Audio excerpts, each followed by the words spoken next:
Raylina Phillips, and I am here with Austin Tilghman, Delaware native, now playing overseas in Portugal. Tell me about your decision to go overseas. Well, you're correct. I did play 4 years at Monmouth University. So after that, I wanted to play professional, obviously.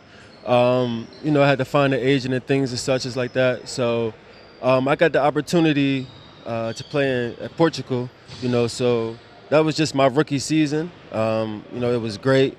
I loved it. Obviously, due to COVID, things got cut short. But overall, it was a fun season.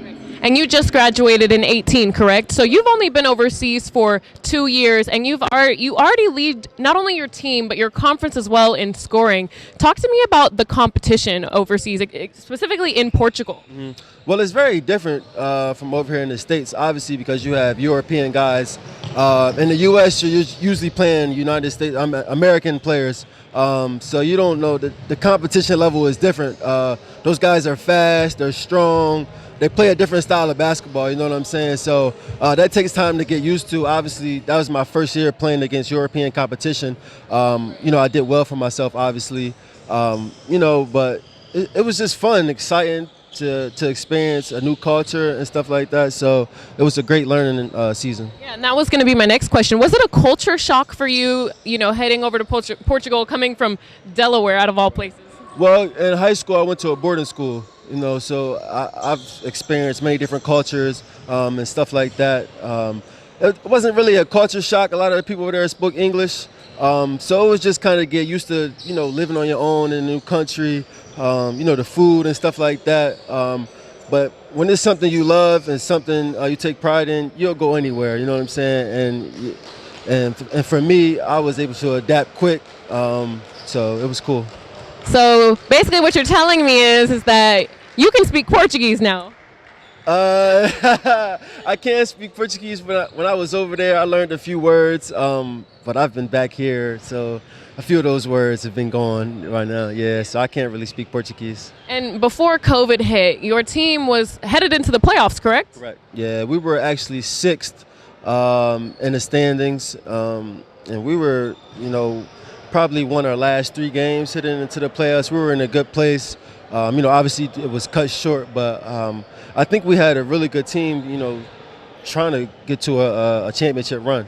Now, are you looking to head back to Portugal after COVID ends? Tell me about, your personal goals. Where would you like to head to next? Right now, I'm not sure where I'm headed yet. Obviously, those are things me and my agent have to deal out and sort and stuff like that. I would love to go back to Portugal. I embraced it. They embraced me. I love the country. It was a beautiful city I was in Breo. I was in a beautiful city. So, I wouldn't mind going back. But if there's other countries, that would take interest in me, I always have to talk to my agent about that. But as of right now, I'm not sure. We're just working out and staying in shape. And if you could share, any of your own advice, something that you've learned for any of the guys here that are looking to go overseas, what would you want to share?